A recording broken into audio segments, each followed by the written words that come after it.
बिस्मिल्लाहिर्रहमानिर्रहीम। अस्सलाम वालेकुम मेंबर्स व्यूअर्स, होप सब खैर खैरियत से होंगे।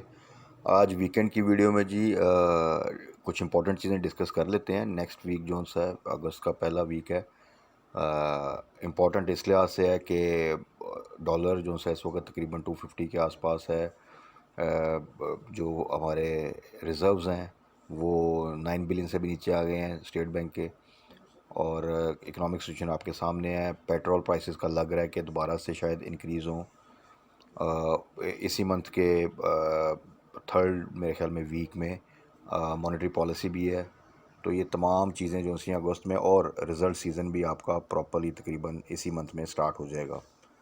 तो उस लिहाज से हमारी स्ट्रेटजी, ट्रेडिंग स्ट्रेटजी स्पेसिफ़िकली, और वो स्टॉक्स जिनमें हमें अच्छी ट्रेड्स मिल सकती हैं, अच्छा प्रॉफिट मिल सकता है, उसमें क्या स्ट्रेटजी करनी है, कहाँ पे स्टॉप लॉस लगाना है, प्रॉफिट टेकिंग कहाँ पे करनी है, और शॉर्ट ट्रेड्स कैसे करनी है, और मीडियम टर्म टारगेट क्या है, वो सारा ज़रा आज डिटेल में थोड़ा सा डिस्कस कर लेते हैं, स्पेसिफिकली उन स्टॉक्स में जिनमें एक अच्छी मूवमेंट बन रही है। तो सबसे पहले मार्केट की तरफ आ जाए तो मार्केट ने फ्राइडे को नेगेटिव क्लोजिंग दी, करेक्शन आई मार्केट में। रीज़न यही है कि जो सिचुएशन चल रही है उसमें मैंने आपको पहले भी कहा था, और उसी तरह ही मार्केट बिहेव कर रही है। कोई बैड न्यूज़ आती है तो वो एक डिप लेती है, उसके बाद एक रिकवरी आती है, बट डेफिनेटली वो रिकवरी शॉर्ट लिव्ड होती है, क्योंकि कोई प्रॉपर स्टेबलाइजेशन नहीं है मार्केट में, इकोनॉमिक साइड पे या पॉलिटिकल साइड पे, और कोई न्यूज़ ऐसी नहीं आ रही जो कि हमें ये फीलिंग दे कि यार आने वाले दिनों में चीज़ें बेहतर हो जाएंगी ऑन सॉलिड ग्राउंड्स। तो इस वजह से आपकी जो सी मार्केट है वो भी वैसे ही बिहेव कर रही है और एक रेंज बाउंड एक्टिविटी कर रही है। लेकिन उस एक्टिविटी में जो कि हमारी स्ट्रेटजी है माशाल्लाह, जिसमें हम शॉर्ट ट्रेड्स करते हैं, वो अच्छा प्रॉफिट दे रही हैं साथ साथ हमें। और अगर आप पिछले स्पेसिफिकली 3-4 माह से देखें तो तकरीबन कुछ स्टॉक्स जो से हैं वो एक अच्छी रैली बनाते हैं और उसके बाद वापस डिप लेते हैं। और अगर आप उनकी वो रेंज देख लें, और अगर आप प्रॉपर टाइम पे एंट्री लें और एग्ज़िट ले लें, तो मेरा ख़्याल है कि ये 2-3 माह में बड़ा अच्छा रिटर्न उन्होंने ऑलरेडी दे दिया है, और फर्दर उनमें भी काफ़ी अच्छा पोटेंशियल है। बाकी अगस्त डेफिनेटली काफ़ी ज़्यादा कंपनीज़ के अभी बोर्ड मीटिंग की अनाउंसमेंट आ गई हैं, डेट्स उनकी। और आप 15 अगस्त से आगे जब जाएंगे तो मज़ीद ज़्यादा आप देखेंगे बल्क में जो सी है वो अनाउंसमेंट्स आनी स्टार्ट हो जाएंगी डेट्स की। और 15 अगस्त से 15 सितंबर का वो टाइम होता है जहाँ पे ज़्यादा आप कह सकते हैं मैक्सिमम जो से रिज़ल्ट्स वो अनाउंस होते हैं। तो दुआ यही है कि वो जो टेन्योर आएगा उससे पहले चीज़ें किसी हद तक कुछ स्टेबलाइज हो जाएं या क्लैरिफाई हो जाएं। ख़ास तौर पे इकोनॉमिक साइड पे आईएमएफ के वाले से आपको पता है आर्मी चीफ़ ने भी बात की है। तो सिचुएशन तो इस वक्त काफ़ी बुरी है कि आप देखें कि किस लेवल पे जाकर हमें जो सा है वो आईएमएफ के साथ बात करनी पड़ रही है, और उनसे रिक्वेस्ट करनी पड़ी है कि आप अर्जेंट बेसिस पे जो सा है वो रिलीज़ करें इंस्टॉलमेंट्स, क्योंकि सिचुएशन आपकी इस वक्त जो सी है वो इतनी अच्छी नहीं है। तो ये तमाम चीज़ें डेफिनेटली इम्पेक्ट करती हैं आपकी स्टॉक मार्केट को। और उसके अलावा इन्फ्लेशन आपकी अभी भी उस तरह कम नहीं हो पा रही, और डर ये भी है और र्यूमर्स आनी स्टार्ट हो जाती हैं जब मंथ स्टार्ट होता है कि मॉनेटरी पॉलिसी नेक्स्ट जो उसमें मज़ीद अगर इंटरेस्ट रेट इंक्रीज़ होता है तो वेयर वी स्टैंड। तो ये चीज़ें जो सी हैं ये चीज़ें अल्लाह करे कि बेहतरी की तरफ जाएं। तो मार्केट में जैसा मैं पहले भी कहता हूँ पोटेंशियल है। हाँ, कुछ सेक्टर शिफ्टिंग ज़रूर है। और ये हमेशा याद रखें कि जब भी बजट आता है तो बजट के बाद आपको कुछ सेक्टर शिफ्ट करने पड़ते हैं, क्योंकि बजट में कुछ सेक्टर्स के ऊपर टैक्सेस लग जाते हैं, कुछ सेक्टर्स को रिलीफ मिल जाता है। तो डेफ़िनेटली वो फिर आपकी स्ट्रेटजी जो सी है वो चेंज होनी भी चाहिए और करनी भी चाहिए, क्योंकि फॉर द नेक्स्ट ईयर वो फिर उन सेक्टर्स में ज़्यादा पोटेंशियल आ जाता है, उनमें अच्छी रैलीज़ बन जाती हैं अगर चीज़ें ठीक हों, जिनको कुछ रिलीफ होता है। वो सेक्टर थोड़ा प्रेशर में आ जाते हैं जिनके ऊपर टैक्सेस लगे होते हैं, और उनमें वो रैली नहीं बनती फिर जो कि उससे पहले बनी होती है। तो इसलिए किसी एक स्पेसिफिक स्टॉक पे स्टिक रहना, और अगर उसमें चीज़ें ख़राब भी हो रही हैं और चेंज भी हो रही हैं, या एक सेक्टर पे स्टिक रहना अगर उस पे देखें कि वो चीज़ें चेंज हो रही हैं या उस पर कोई टैक्सेस लग रहे हैं, तो वो कोई अच्छी पॉलिसी नहीं। आपको फ़ौरन शिफ्ट कर जाना चाहिए उन सेक्टर्स में जहाँ पे पोटेंशियल है एक अच्छी रैली बनने का। और यही चीज़ें हम साथ साथ डिस्कस करते रहते हैं। तो उसमें इस वीक के लिए स्पेसिफ़िकली और कल के लिए अगेन थोड़ा सा एहतियात से, ये जितना भी जब भी वॉलेटाइल एक सीज़न कह लें या एक पीरियड कह लें ये चल रहा है, इसमें हैवी बाइंग तो बिल्कुल नहीं करनी। लेवरेज पे तो सोचें भी ना आप। जितना मर्ज़ी किसी स्टॉक में दिल चाह रहा हो कि यार इसमें रैली बन रही है तो मैं उसमें ले लूँ, बिकॉज के वो रिस्की हो जाता है बहुत ज़्यादा। आप देखें साइड आइटम्स हैं, शायद अगर चीज़ें स्टेबलाइज होती बहुत सी तो वो इस वक्त 100% गेंद दे चुके होते, बट वो भी 20-30% की एक रैली बनती है और उसके बाद मार्केट में इतनी स्ट्रेंथ नहीं रहती, एक प्रेशर आता है जिसकी वजह से वो भी अपने आप को करेक्ट करते हैं और डाउनवर्ड आते हैं। तो इसलिए इस पूरे सिनेरियो में शॉर्ट ट्रेड्स आपको अच्छा फ़ायदा दे जाएंगी। बस उसमें एक दो चीज़ों का ख्याल रखना है। एक तो ये कि आपका एंट्री लेवल हमेशा लो साइड पे होना चाहिए, एक्साइटमेंट में कभी भी हाई साइड पे एंट्री नहीं लेनी। दूसरा ये कि आपने टाइमली प्रॉफिट टेकिंग करनी है या स्टॉप लॉस लगाना है। तो अगर ये दो चीज़ों को आप मद्देनज़र रखते हैं तो आपकी प्रोबेबिलिटी जो सी है प्रॉफिट की वो अच्छी रहेगी और लॉस की जो सी है चांसेस वो काफ़ी कम हो जाएंगे। बट अगर आप किसी तरह की एक्साइटमेंट में हाई साइड पे एंट्री ले लेंगे कि शायद अब इसमें रैली बन रही है तो ये भी कंटिन्यू करेगी तो मैं इसमें से प्रॉफिट गेन कर लूँ, तो वो हो सकता है कि आप स्टक हो जाएं।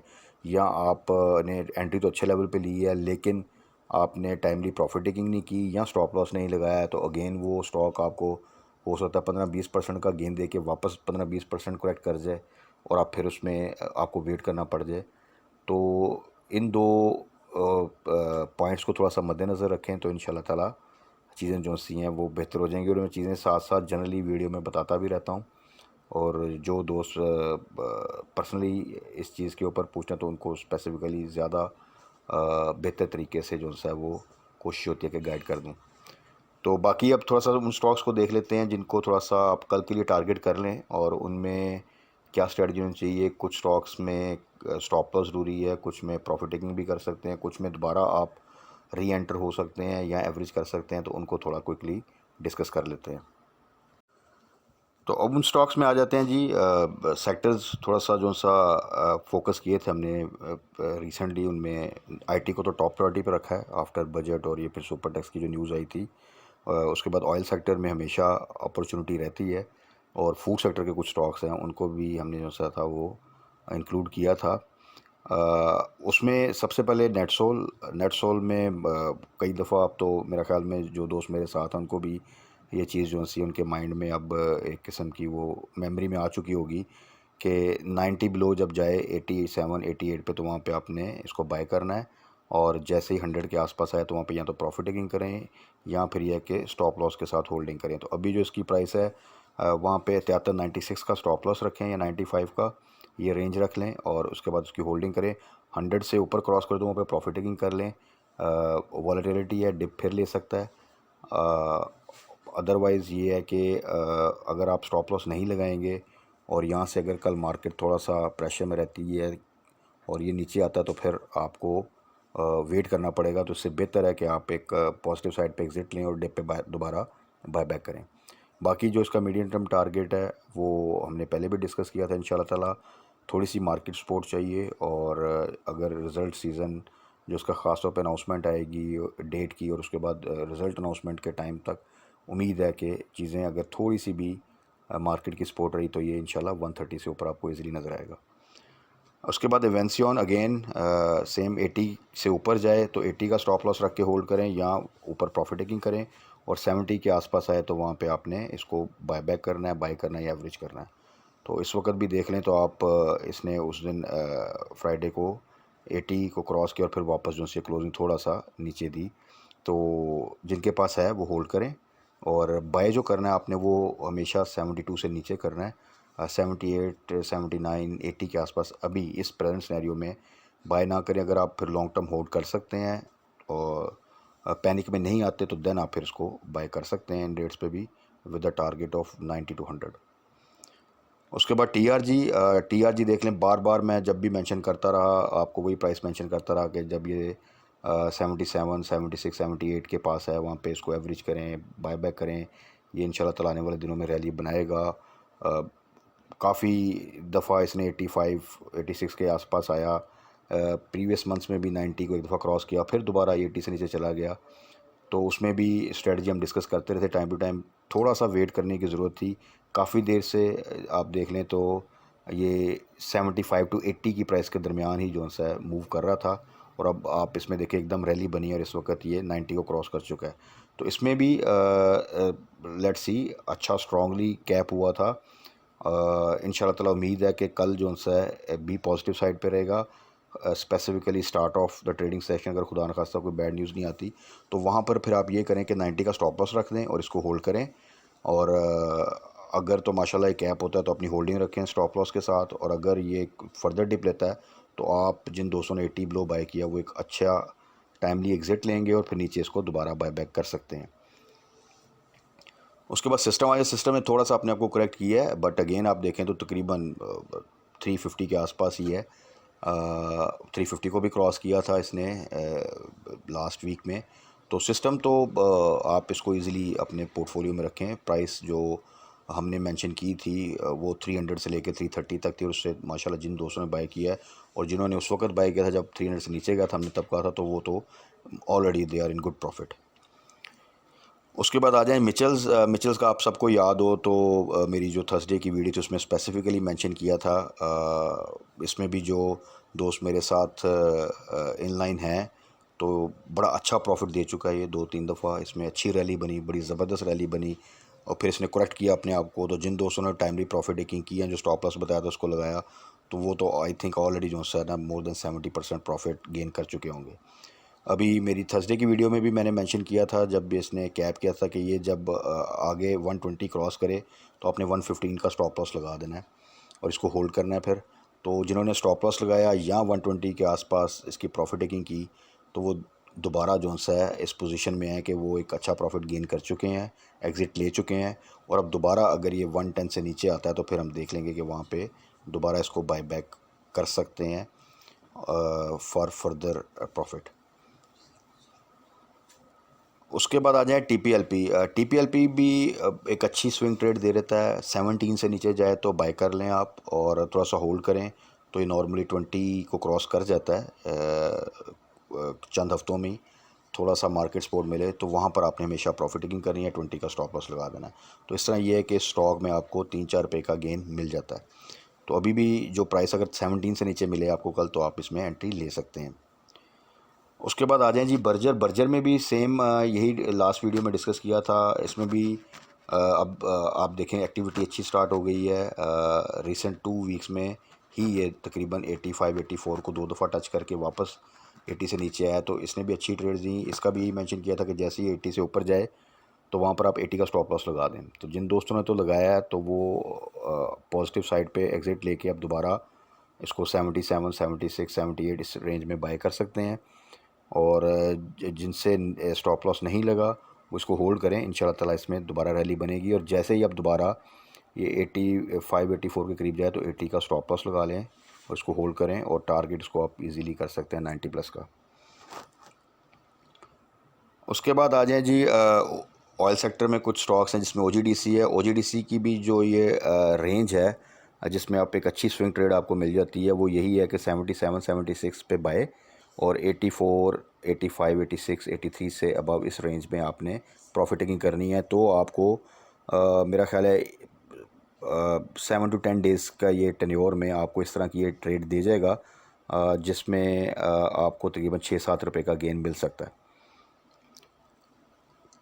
उसके बाद आ जाए जी पीआरएल अगेन अगर तो ये 15 से नीचे आता है तो वहाँ पर आपने इसको एवरेज करना है या बाय बैक करना है।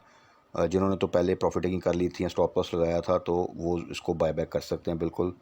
और जिन्होंने अगर स्टॉप लॉस नहीं लगाया था और अगर वो एवरेज करना चाहते हैं तो 15 बिलो वो एवरेज कर सकते हैं। इसमें रैली बने तो ये नहीं करना आपने कि अगर ये इस वक्त जाता है 16 को क्रॉस करता है, रैली बनती है, तो आप जाके 16 प्लस पे इसकी बाय कर लें। क्योंकि प्रेजेंट सिनेरियो में मैंने पहले भी बताया कि एक्साइटमेंट में आपने रैली के दौरान हाई साइड पे बाइंग नहीं करनी। आप या तो फिर उसके डिप का वेट करें या किसी और स्टॉक को टारगेट करें जिसमें रैली ड्यू है और अभी रैली नहीं बनी। बाकी पीआरएल का इंशाल्लाह ताला अगेन जिस तरह रिसेंटली इसने 20 को क्रॉस किया था और वहाँ से फिर वापस आया ये इस वक्त 15 के आसपास, तो अगेन ये इंशाल्लाह इसमें पोटेंशियल है।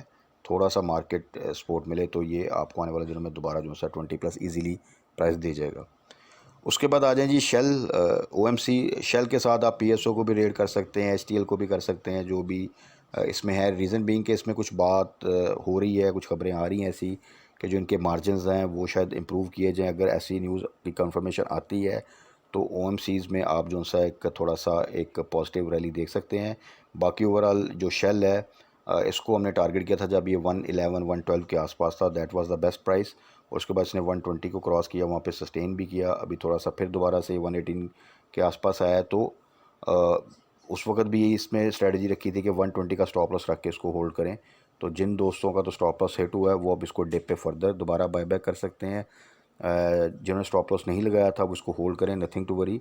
118 भी इतनी बुरी प्राइस नहीं है, इससे इंशाल्लाह ताला आपको आगे फर्दर गेन ही मिलेगा। तो ये तो थे जी वो स्टॉक्स जिनको आप कल स्पेसिफिकली और इस वीक के लिए टारगेट कर सकते हैं for short trades and for medium term target also.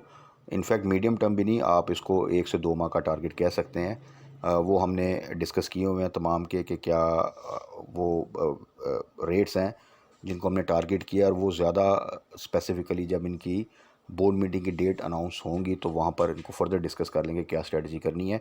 तब तक हम टाइम टू टाइम इनको डिस्कस करते रहते हैं according to the market situation कि इसमें क्या करना है। बाकी ओवरऑल जो सिनेरियो है इस वक्त, उसमें 2-3 चीज़ों का ख्याल रखें।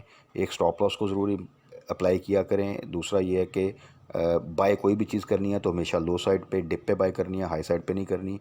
और प्रॉफिट टेकिंग आपने जो सा उसमें थोड़ा सा क्विक डिसीजन करना है। तो फिर ये तीनों चीज़ें अगर आप टाइमली करते हैं तो इंशाल्लाह ताला इस वॉलेटाइल मार्केट में भी आपको बड़ी अच्छी ट्रेड्स भी मिल जाएंगी, गेन भी मिलता रहेगा साथ साथ। जो कि अगर आपका कोई लॉस है तो वो भी साथ साथ रिकवर होता जाएगा। लेकिन इस वॉलेटाइल मार्केट में अगर आप अगेन हाई साइड पे बाइंग करते जाएंगे और लो साइड में पैनिक में आके सेल करेंगे तो देन तो आपका जो लॉस है वो बढ़ता जाएगा। तो इस चीज़ को थोड़ा सा अवॉइड करना है। मार्केट ओवरऑल जब तक कोई प्रॉपर न्यूज़ नहीं आती जो कि ये शो करे कि पॉलिटिकल साइड पे और इकोनॉमिक साइड पे एक स्टेबिलिटी नज़र आए हमें आने वाले एटलीस्ट चंद माह के लिए भी, तब तक मार्केट में यही आपको एक रेंज बाउंड एक्टिविटी और वॉलेटिलिटी नज़र आएगी। दुआ ये होनी चाहिए कि कोई ऐसा प्लान सामने आ जाए, ऐसा डिसीजन सामने आ जाए इकोनॉमिक साइड पे तो आईएमएफ की तरफ से वो चीज़ें जल्दी क्लोज़ हो जाएं तो वो एक रिलीफ़ होगा। और डॉलर पे भी प्रेशर थोड़ा कम आएगा। और पॉलिटिकल साइड पे कोई ऐसी चीज़ जिससे हमें ये पता चले कि आने वाले दिनों में कम से कम 2-3 माह एक सिस्टम जो सा वो यही चलेगा, तो इंशाल्लाह ताला फिर चीज़ें जो सी हैं इस रिज़ल्ट सीज़न से हमने जितना मैक्सिमम गेन हो सकता है वो लेना है। और उसमें भी फिर टाइमली प्रॉफिट टेकिंग और एग्ज़िट ज़रूरी है ताकि दोबारा से अपनी चीज़ों को, अपने पोर्टफोलियो को हम रीबिल्ड कर सकें। तो बाकी कल मार्केट क्लोजिंग के बाद क्या न्यूज़ आती हैं, क्या चीज़ें जो सी हैं वो मार्केट को इफ़ेक्ट करती हैं, उनके अकॉर्डिंगली हम फर्दर डिस्कस कर लेंगे कि हमारी क्या स्ट्रेटजी होनी चाहिए। बाकी जो स्टॉक्स हमने डिस्कस किए हैं इनको आप टारगेट कर सकते हैं, इनकी जो प्राइस लेवल्स हैं उनको टारगेट करके आप अपनी एक स्ट्रेटजी बना सकते हैं। तब तक अपना ख्याल रखिएगा, दुआ में याद रखिएगा। स्टे ब्लेस्ड, अल्लाह हाफिज़।